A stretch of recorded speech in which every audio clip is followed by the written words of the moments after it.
ஆகாஷ்வாணி.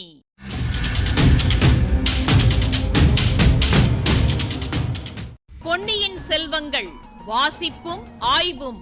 வாசிப்பவர் ராமசுவாமி சுதர்சன் அவர்கள்.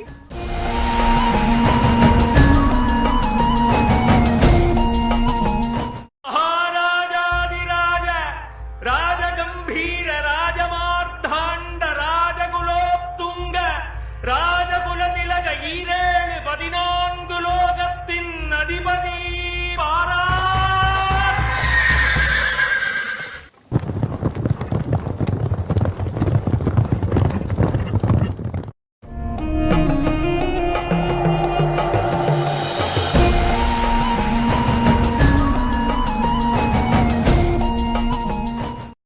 கோடிக்கரைக்கு தந்தையின் மருத்துவத்திற்காக மூலிகையை கொண்டு வர வைத்தியர் மகனை அனுப்பியது தாம்தான் என்று தெரிந்தும் ஏன் வைத்தியர் மகனை கைது செய்தீர்கள் என்று கேட்டதற்கு சின்ன பழுவேட்டரையர் அவன் கூட இன்னொருவன் பயணித்தான் எனவும் அவன் ஒற்றன் என்பதும் இவன் ஒப்புக்கொண்டான் என்று கூறியதற்காக கைது செய்ததாக சின்ன பழுவேட்டரையர் கூறுகிறார். உடனே குந்தவை பிராட்டி அவன் கூட பயணித்தவனும் அவனையும் தான் அனுப்பியதாக சொன்னவுடன் அவன்தான் ஒற்றன் என்று சின்ன பழுவேட்டரையர் கூறியவுடன், இல்லவே இல்லை, அவன் காஞ்சிபுரத்திலிருந்து என் தமையன் எழுதிய ஓலையை கொண்டு வந்தவன் என்றாள். இளவரசி, அவன் சக்கரவர்த்திக்கும் இளவரசரிடமிருந்து ஓலை கொண்டு வந்தான். அதனால் என்ன? ஒற்றர்கள் இப்படி ஏதாவது ஒரு உபாயத்தை கடைப்பிடித்துத்தானே தங்கள் வேலையை செய்ய வேண்டும். ஐயா, வந்தியத்தேவன் ஒற்றன் என்பதற்கு ருசு என்ன? அவன் ஒற்றன் இல்லாவிட்டால் ராஜபாட்டையில் நடப்பதை விட்டு குறுக்கு வழியில் நடப்பானேன்? குடந்தை சோதிடரிடம் போய் சக்கரவர்த்தியின் ஜாதக பலனை பற்றி கேட்பானேன்? சக்கரவர்த்தியின் ஜாதகத்தை பற்றி நான் கூட குடந்தை சோதிடரிடம் கேட்டேன். அதனால் என்ன? சக்கரவர்த்தியின் செல்வ புதல்வியாகிய தாங்கள் கேட்பது வேறு, சம்பந்தமில்லாத யாரோ வழிப்போக்கன் கேட்பது வேறு. பகையரசரின் ஒற்றனாயிருந்தால்தான் அப்படி விசாரிக்கத் தோன்றும். இது தங்கள் ஊகம். வேறு காரணம் உண்டா? பகிரங்கமாக என்னுடைய அனுமதி கேட்டு பெற்றுக்கொண்டு தஞ்சை கோட்டைக்குள் வந்திருக்கலாம். அப்படி செய்யாமல் பழுவூர் முத்திரை மோதிரத்தை காட்டிவிட்டு ஏன் நுழைய வேண்டும்? பெரிய பழுவேட்டரையர் கொடுத்தார் என்று ஏன் பொய் சொல்ல வேண்டும்? முத்திரை மோதிரம் பின்ன யார் கொடுத்தார்களாம்? அது இன்னும் தெரியவில்லை, கண்டுபிடிக்க வேண்டும். அதை கண்டுபிடிக்க முடியாமல் உங்கள் ஆட்கள் என்ன செய்கிறார்கள்?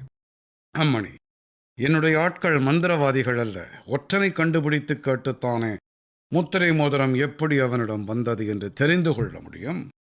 அவன் உண்மையைச் சொல்லுவான் என்பது என்ன நிச்சயம்? உண்மையைச் சொல்லும்படி செய்வதற்கு வழிகள் இருக்கின்றன. தாயே, பாதாள சிறை இருக்கவே இருக்கிறது. ஒற்றனுக்கு இதுவும் தெரிந்திருக்கிறது. அதனால்தான் மறுபடியும் தலைமறைவாகி இரவுக்கிரவே கோட்டையிலிருந்து தப்பி ஓடிவிட்டான். சம்புவரையர் மகனையும் முதுகில் குத்திவிட்டு ஓடிவிட்டான். அவன்தான் குத்தியவன் என்பதற்கு என்ன அத்தாட்சி? கந்தன்மாறன் கூறியதுதான். அது போதாது, அவன் கந்தன்மாறனை குத்தவில்லை என்று நான் சொல்லுகின்றேன். தாயே, தாங்கள் அருகில் இருந்து பார்த்தீர்களா? பார்க்கவில்லை. ஆனால் ஒருவன் முகத்தை பார்த்து அவன் குற்றவாளியா இல்லையா என்பதை என்னால் நிர்ணயிக்க முடியும். அந்த பொல்லாத ஒற்றன் பாக்யசாலி. தங்களுடைய நல்ல அபிப்பிராயத்தை எப்படியோ கவர்ந்து விட்டான். அந்த பாக்கியம் எனக்கு கிடைக்கவில்லையே. ஐயா, அவனை மறுபடியும் ஒற்றன் என்று ஏன் சொல்லுகிறேன்? தாயே, அவன் ஒற்றன் இல்லாவிட்டால் கூத்தாடிகளுடன் சேர்ந்து முகமூடி போட்டுக்கொண்டு ஏன் படையாறையில் நுழைகிறான்? மாறுவேடம் போட்டுக்கொண்டு ஏன் கோடிக்கரை துறைமுகத்துக்கு பிரயாணப்படுகின்றான்? அவன் ஒற்றன் இல்லாவிட்டால் என் ஆட்களை கண்டதும் ஒரு நாள் முழுவதும் கோடிக்கரையில் ஒளிந்து திரிவானேன். இரவானதும் படகில் ஏறி இலங்கை தீவுக்கு போவானேன். ஓஹோ, அவன் படகில் ஏறி தப்பித்தும் போய்விட்டானா? உங்கள் ஆட்களால் அவனை பிடிக்க முடியவில்லையா? ஆம் தாயே, அந்த மாயாவி ஒற்றன் என் ஆட்களை ஏமாற்றிவிட்டு போய்விட்டான். இந்த முட்டாள்கள் அவனை விட்டுவிட்டு வைத்தியர் மகனை பிடித்து கொண்டு வந்திருக்கின்றார்கள். ஐயா, ஒற்றன் எப்படியாவது போகட்டும். வைத்தியர் மகனை நான் அனுப்பி வைத்தேன். அவன் குற்றமற்றவன் என்பது நிச்சயம். உடனே அவனை விடுவித்தாக வேண்டும். அம்மணி, இவன் ஒற்றனில்லாவிட்டாலும் ஒற்றனுக்கு உடந்தையாயிருந்திருக்கின்றான். ஏதேதோ கட்டுக்கதைகளை சொல்லி என் ஆட்களை ஏமாற்றியிருக்கிறான்.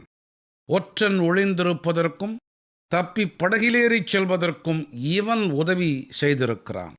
அதெல்லாம் எப்படி இருந்தாலும் வைத்தியர் மகனை விடுதலை செய்தே ஆக வேண்டும். அந்த பொறுப்பை நான் ஏற்றுக்கொள்ள சித்தமாயில்லை. நாட்டின் 4 புறமும் அபாயங்கள் சூழ்ந்திருக்கின்றன. பகைவர்கள் படையெடுக்க காத்திருக்கிறார்கள். வீரபாண்டியனுடைய ஆபத்துதவி சேவகர்கள் சோழகுலத்தை கருவறுக்க சபதம் செய்திருக்கிறார்கள். நாடெங்கும் சதிகள் நடந்து வருகின்றன. ஐயா, சதி செய்பவர்கள் எல்லோரையும் சிறையில் போடுவதாயிருந்தால் சிறையில் இடமே இராது. இடம் இருக்கும் வரையில் போடலாம் அல்லவா? உண்மை சதியாளரை போடுவதற்கு கொஞ்சம் இடம் மிஞ்சட்டும் ஐயா. வைத்தியர் மகனை உடனே விடுதலை செய்யுங்கள். அந்த பொறுப்பை நான் ஏற்க முடியாது தாயே. சக்கரவர்த்தியின் கட்டளை வந்தால் செய்வீரா? அதையும் புறக்கணிப்பீரா? அம்மணி, இதற்கு சக்கரவர்த்தியின் கட்டளை தேவையில்லை. இளைய பிராட்டியின் விருப்பம் எதுவோ அதுவே சக்கரவர்த்திக்கு வேத கட்டளை என்பது உலகமறிந்த செய்தி. இதோ பாதாளச் சிறையின் சாவியை தங்கள் கையில் ஒப்புவித்து விடுகிறேன். தாங்களே சென்று கதவை திறந்து விடுதலை செய்யுங்கள். இன்னும் யாரையாவது விடுதலை செய்வதாயிருந்தாலும் தாராளமாகச் செய்யுங்கள். ஆனால் வரும் லாப நஷ்டங்களுக்கு பொறுப்பு தங்களது. இவ்வாறு சொல்லி காலாந்தக கண்டகர் ஒரு பெரிய சாவியை எடுத்து கொடுத்தார். குந்தவை பொங்கி வந்த தன் ஆத்திரத்தை அடக்கிக் கொண்டு, ஆகட்டும் ஐயா, லாப நஷ்டங்களுக்கு பொறுப்பு நானே ஏற்றுக்கொள்கிறேன் என்று சாவியை பெற்றுக்கொண்டாள். இந்த சோழ சாம்ராஜ்யத்துக்கு ஏதாவது பெருந்தீங்கு நேர்ந்தால் அது 2 பெண்களினால் தான் வந்ததாகும் என்றார் தஞ்சை கோட்டை தலைவர். நான் ஒருத்தி, அந்த இன்னொரு பெண் யாரோ? பழுவூர் இளையராணி நந்தினி தேவிதான். குந்தவை புன்னகை புரிந்து, சோழ சாம்ராஜ்யத்தின் சர்வாதிகாரியுடன் என்னை கொண்டு போய் சேர்க்கிறீர்களே, இது காதில் விழுந்தால் பெரிய பழுவேட்டரையர் தங்களை தேசப்பிரஷ்டம் செய்து விடுவார் என்று சொன்னாள். ரொம்ப நல்லதாய் போய்விடும். அதற்கு நான் காத்திருக்கிறேன் என்றார் சின்ன பழுவேட்டரையர். தஞ்சை கோட்டைக்குள் பொற்காசுகள் வார்ப்படம் செய்யும் தங்கசாலை மற்றொரு சிறிய கோட்டை போல் அமைந்திருந்தது. தங்கச்சாலைக்கு வெளிப்புறத்தில் கட்டுக்காவல் தஞ்சை கோட்டை வாசலில் உள்ளது போலவே வெகுபலமாயிருந்தது. அன்று மாலை குந்தவை தேவியும் வானதியும் தங்கசாலையை பார்வையிடச் சென்றபோது வேலை முடிந்து பொற்கொல்லர்கள் வெளியில் புறப்படும் சமயம். வாசற்காவலர்கள் பொற்கொல்லர்களை பரிசோதித்து வெளியில் அனுப்ப ஆயத்தமானார்கள். பொற்கொல்லர்கள் வாசலண்டை வந்து குவிந்திருந்தார்கள். அந்த நேரத்தில் அரண்மனை ரதம் வந்து தங்கசாலையின் வாசலில் நின்றது. குந்தவையும் வானதியும் இறங்கினார்கள். அவர்களை பார்த்ததும் காவலர்களும் பொற்கொல்லர்களும் மெய்மறந்து நின்று, வாழ்க இளைய பிராட்டி என்று கோஷித்தார்கள். தங்கசாலையின் தலைவர் ஓடி வந்து அரசகுமாரிகளை ஆர்வத்துடன் வரவேற்றார். உள்ளே அழைத்துச் சென்று பொன்னை காய்ச்சும் அக்னிகுண்டம், நாணய வார்ப்படம் செய்யும் அச்சுகள், அச்சிட்ட நாணயங்கள் முதலியவற்றை காட்டினார். அன்றைய தினம் வார்ப்படமான தங்க நாணயங்கள் ஒரு பக்கத்தில் கும்பலாக கிடந்தன. அந்த பசும்பொன் நாணயங்களின் ஒளி கண்களை பறித்தது. ஒவ்வொரு நாணயத்திலும் ஒரு பக்கத்தில் புலியின் முத்திரையும் மற்றொரு பக்கம் கப்பல் முத்திரையும் பதித்திருந்தன. பார்த்தாயா வானதி, எத்தனையோ காலமாக இந்த சோழ நாட்டுக்கு உலகெங்கும் இருந்து தங்கம் வந்து கொண்டிருந்தது. தரை வழியாகவும் வந்தது, கப்பல் வழியாகவும் வந்தது. இதுவரை அவ்வளவு தங்கத்தையும் சுமக்கும் பொறுப்பு சோழ நாட்டு பெண்குலத்துக்கே இருந்து வந்தது. ஆபரணங்களாக செய்து போட்டுக்கொண்டு தூக்க முடியாமல் தூக்கி வந்தார்கள். கொஞ்ச காலமாக சோழ நாட்டு பெண்களுக்கு அந்த பாரம் குறைந்து வருகிறது. நம் தனாதிகாரி பழுவேட்டரையர் இம்மாதிரி கண்ணை பறிக்கும் தங்க நாணயங்களை வார்ப்படம் செய்ய ஏற்பாடு பண்ணிவிட்டார் என்று குந்தவை சொன்னாள். அக்கா, இதனால் என்ன சௌகரியம் என்று வானதி கேட்டாள். என்ன சௌகரியமா? நீ ஒன்றுமே தெரியாத பெண்ணடி. இந்த மாதிரி பொன்னை நாணயங்களாக செய்துவிட்டால் இவ்வளவு பொன் என்று நிறுத்து பாராமலே மதிப்பிட சௌகரியம். குடிகள் அரசாங்கத்துக்கு வரி கொடுக்க சௌகரியம். வர்த்தகர்கள் வெளிநாட்டாரோடு வியாபாரம் செய்வதில் பண்டத்துக்கு பண்டம் மாற்றிக்கொண்டு கஷ்டப்பட வேண்டியதில்லை. பொன் நாணயங்களை கொடுத்து பொருட்களை வாங்கலாம். பொன் நாணயங்களை பெற்றுக்கொண்டு பண்டங்களை விற்கலாம். ஆகினாலே தான் சோழ நாட்டு வர்த்தகர்கள் நம் தனாதிகாரி பழுவேட்டரையரை வாழ்த்துகிறார்கள். இன்னும் ஒன்று சொல்லுகிறேன் கேள் என்று கூறி குந்தவை தேவி குரலை தாழ்த்தி கொண்டு சொன்னாள். சக்கரவர்த்தியின் குடும்பத்துக்கும் எதிராக சதி செய்பவர்களுக்கு இந்த நாணயங்களினால் அதிக சௌகரியம். எப்படிப்பட்ட உத்தமர்களையும் இந்த பொற்காசுகளின் மூலம் துரோகிகள் ஆக்கிவிடலாம் அல்லவா என்றாள். அருகில் நின்ற தங்கசாலை தலைமை அதிகாரியின் காதில் குந்தவை கடைசியில் கூறிய வார்த்தைகள் லேசாக விழுந்தன. அந்த அதிகாரி, ஆம் தாயே, அம்மாதிரி பயங்கரமான வதந்திகள் எல்லாம் இந்த காலத்தில் கேள்விப்படுகிறோம். ஆகையினாலே தான் இப்போது கொஞ்ச நாளாக இந்த தங்கசாலைக்கு கட்டுக்காவல் அதிகமாயிருக்கிறது. இதன் அடியில் உள்ள பாதாள சிறைக்கு வருவோர் போவோரும் அதிகமாகிவிட்டார்கள் என்று சொன்னார். வருகிறவர்கள் உண்டு, போகிறவர்கள் கூட உண்டா என்று குந்தவை கேட்டாள். ஏன், அதுவும் உண்டு. இன்று காலையில் ஒருவனை கொண்டு வந்தார்கள், ஒரு நாழிகைக்கு முன்னால் அவனை திரும்ப கொண்டு போய் விட்டார்கள் என்று அந்த அதிகாரி கூறினார். அது யாராயிருக்கும் என்று குந்தவைக்கு சிறிது வியப்பாய் இருந்தது. இப்பகுதியின் ஆய்வினை வழங்குகிறார் ஐங்கரன் அவர்கள்.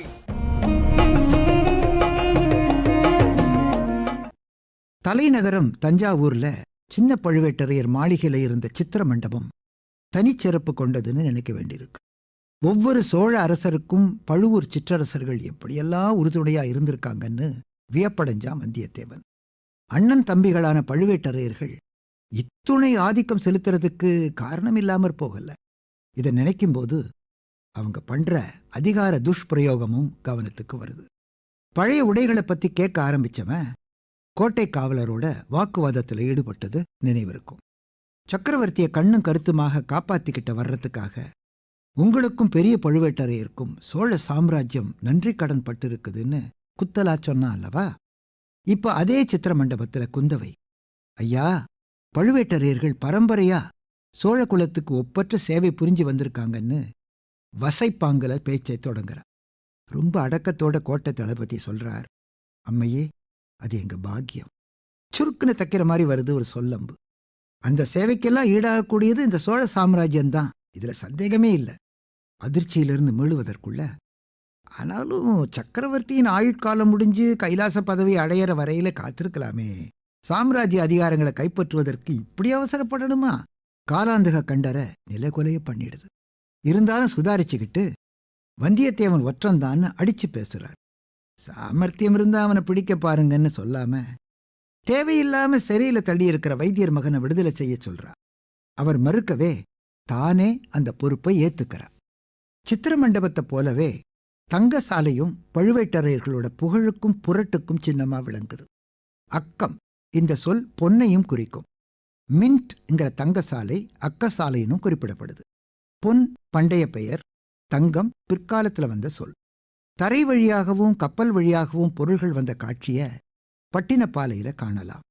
நீரின் வந்த நிமிர்பரிப்புறவியும் காலின் வந்த கருங்கரி மூடையும், கடல் வழியே வந்த குதிரைகள், வண்டியிலே வந்த மிளகு மூட்டைகள். காவிரி பூம்பட்டினத்துல அருமையான சொற்சித்திரம். பொன் விலங்கு ஆனாலும் விலங்கு விலங்குதானே. இதை உணர்த்துறதுக்கு தான் தங்கசாலைக்கு அடியிலேயே சிறைச்சாலையும் வச்சிருக்காங்க போல இருக்குது.